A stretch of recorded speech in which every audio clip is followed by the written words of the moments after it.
Statue of Liberty started shaking her fist, and the eagle will fly, and it's gonna be here.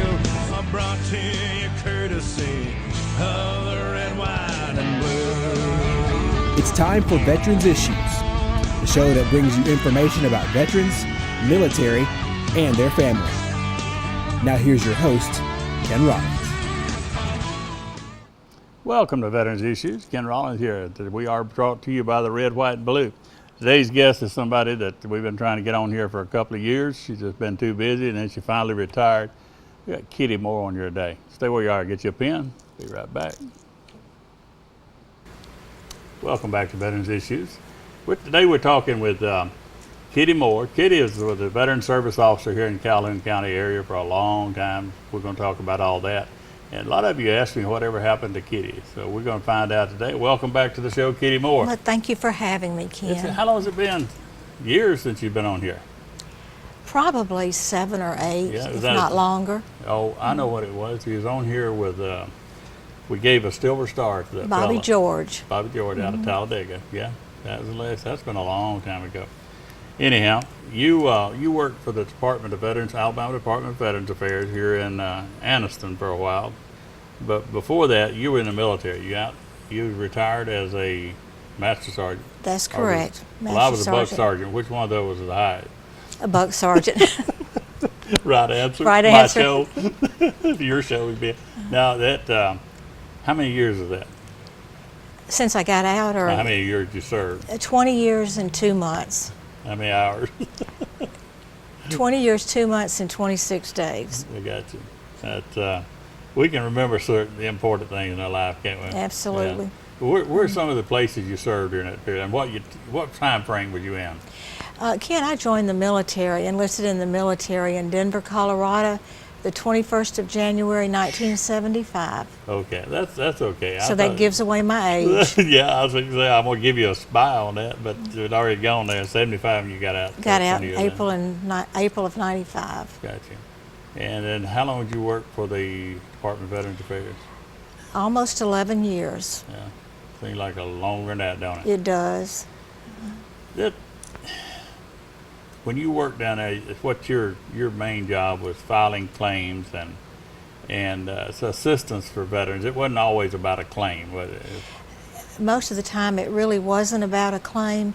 I think, Ken, that I just took a journey with people. And we work with the veterans to help them file a claim and to perfect their claims to get a good end result on it. And then when they passed away or got better and they no longer needed our assistance, and we work with their family members. And you got survivors benefits for the spouse, and then you got the GI Bill for the kids, stuff like that. That was you filed information and got them in nursing home. Nursing home, education, compensation claims. People don't realize. I often said to the folks at the Calhoun County Commission, they've heard this from me so much. If I told you I had a card company and I was going to come into your community, you give me a little cubby hole somewhere, a little office space, adequate office space, and I'll bring you $16 million or $13 million federal money into your community. You ought to roll the carpet out for me. They said, yep. But they never would give these people, and still haven't to this day. And if they're watching, I hope they hear me again, because they're shooting themselves in the foot. Because if you had room for another person, they could hire you at some point, hire another person. That's more money that's not left on the table for the community. Because somebody gets a claim, $4,000 a month times 12, plus schools and the two-year schools in the area and stuff like that. That's a lot of money to leave laying on the table.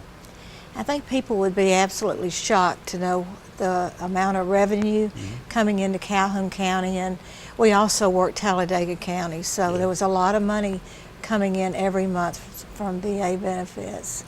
Well, recently we was having, you've seen some over the years since you've been here. I've had my fights with our legislative offices, and I had our legal person, Sandy Speakman, on here one time, and I was talking about, let's just quit trying to talk to these legislatures as patriots. Let's talk to them about the money. let's talk about what these offices do. Whether it's in Baldwin County or Madison County or Calhoun County, your offices like this, these veteran service officers, you file a claim, that person gets $30,000-$40,000 back pay, maybe more. Where do they spend that money in that community? On the economy. And then they get a check every month that's guaranteed, $3,000 or $4,000 a month, maybe more. That money is spent in the community.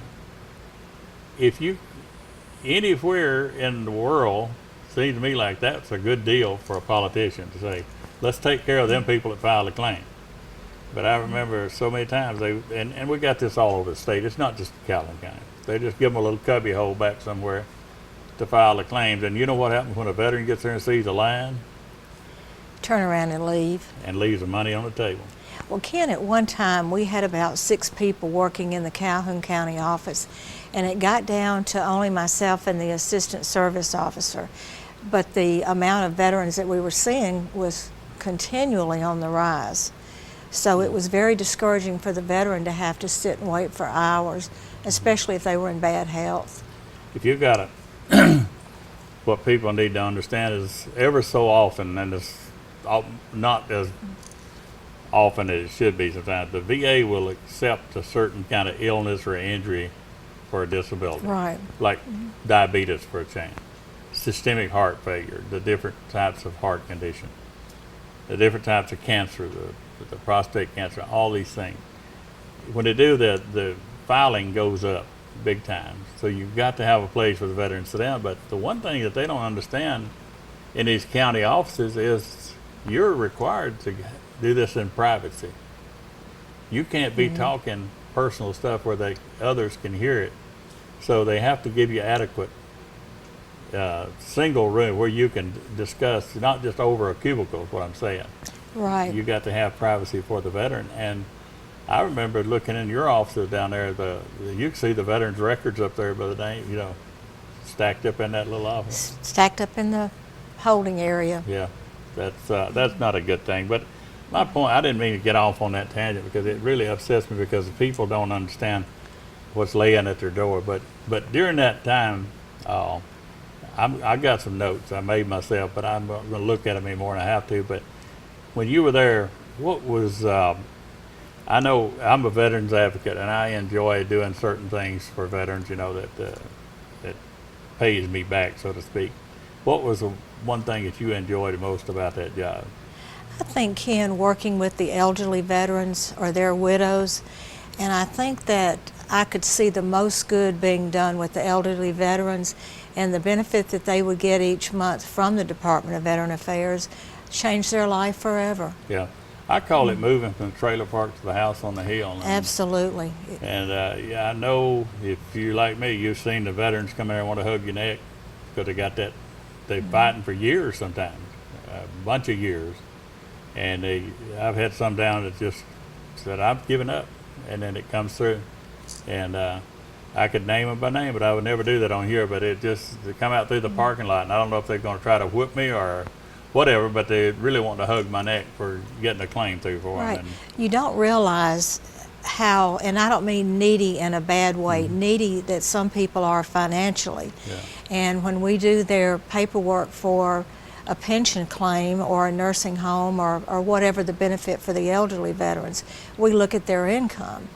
And some people are living on absolutely nothing every month. Absolutely. That's what I was talking about in the trailer to the house on the hill. And I could name you some that you could throw a cat through the wall and never hit the wall because of the situation they were living in and to get their claim through. We got to go to a break. Come back. I'm going to talk about things you don't like about it. Think about that a minute. We're going to go to a break. Come back. I'll talk more with Kitty Moore. Be right back.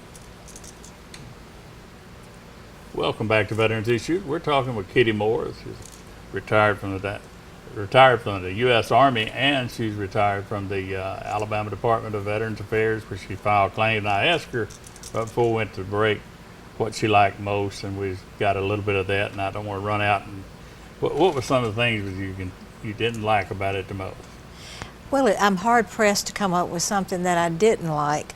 But it was very discouraging when we would work really hard to perfect a claim and denied. and it be denied, and then to work with the veteran to try to explain why their claim was denied, knowing that the veteran had done everything possible to And your perfect that office done claim everything, in yeah. our office. Yeah, and I was talking to you out in the green room beforehand. My claim was denied beforehand, and it's like it was so obvious as you see an amputee, and then the doctor wrote there's nothing wrong with his legs.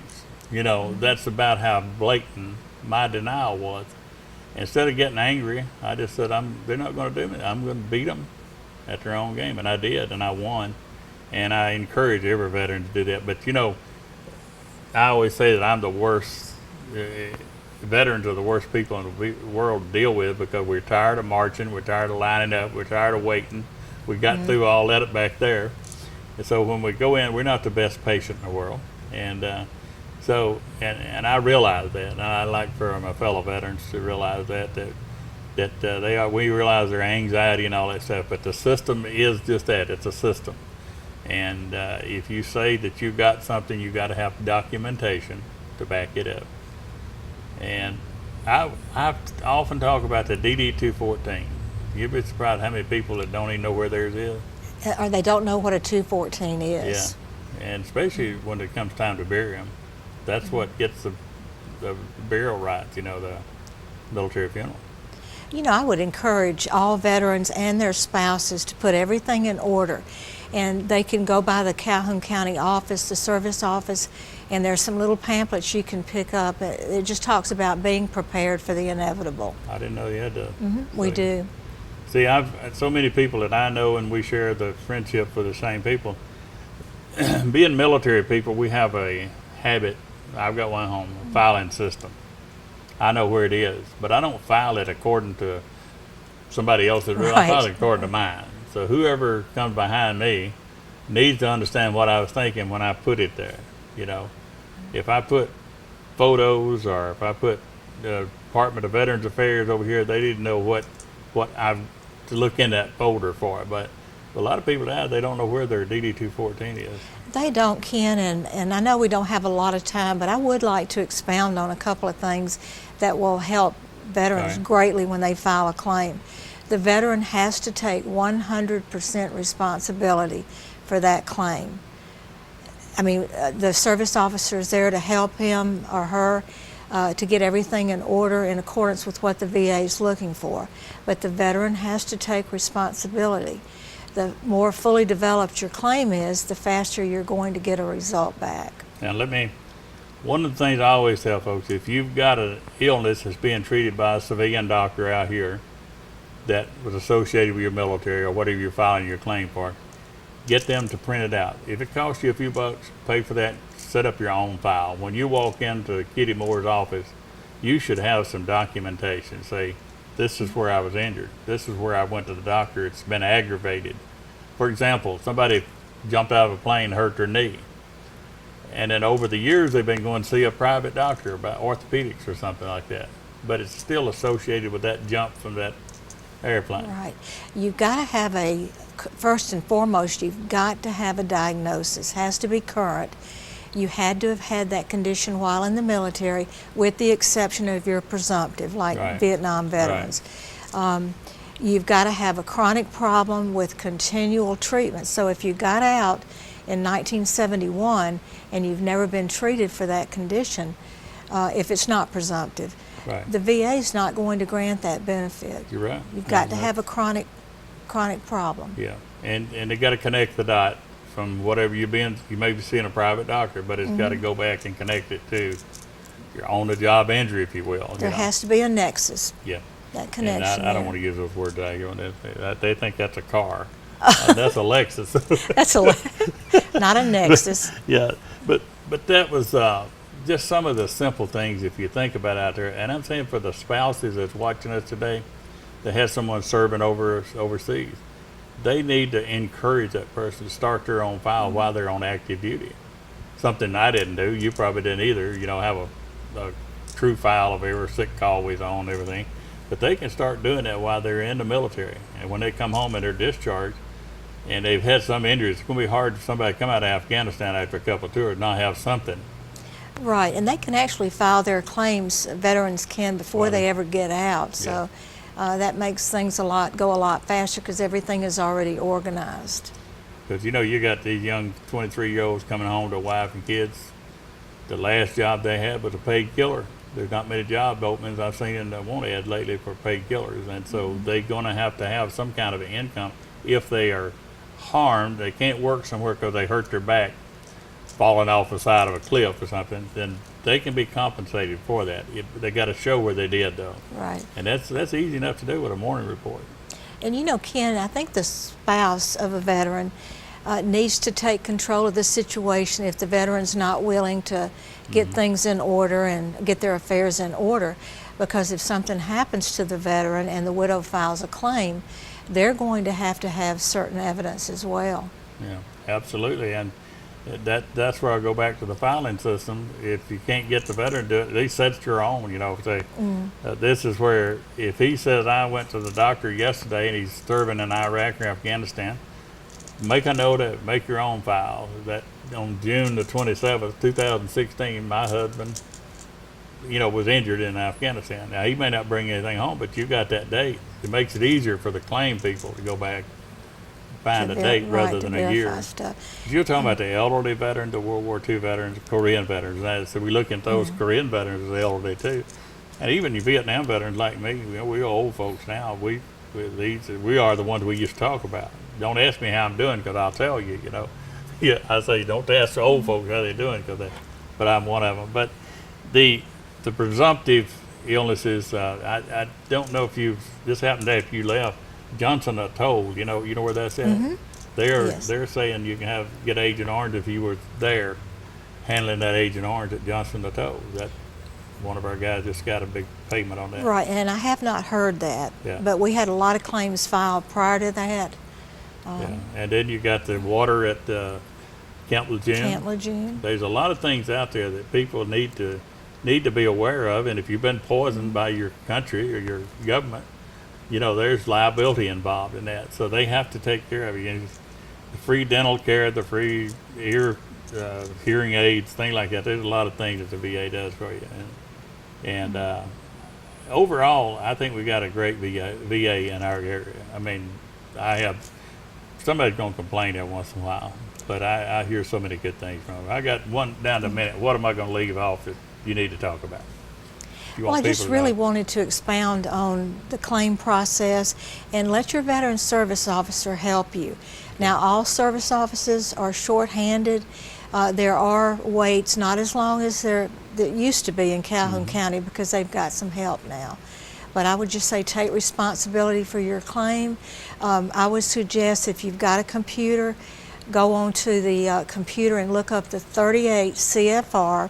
Yeah. That's the law that governs VA claims, and that's going to give you a good idea if you've actually got a claim before you file it. Before we run out of time, I wanted to make sure the more stuff that they bring with them, more information they bring with them to the claims officer, the better it's going to be.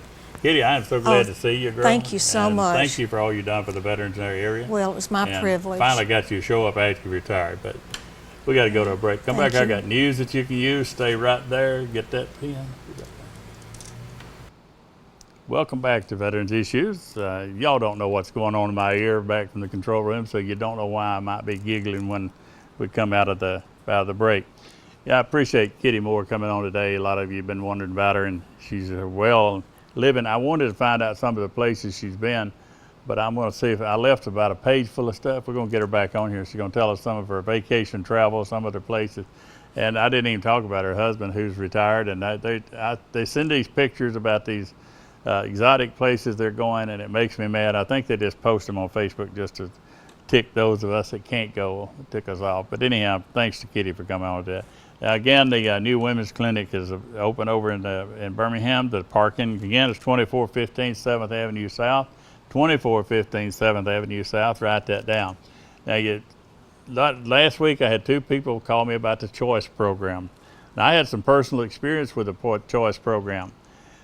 That is the program, if you live in a certain mileage, you can go see you may be able to go see a private doctor or clinic or something in your area. I have a eye appointment for for my glaucoma type stuff, and they called me and asked me had I rather do it locally or I'd rather come over there. The choice program people call me.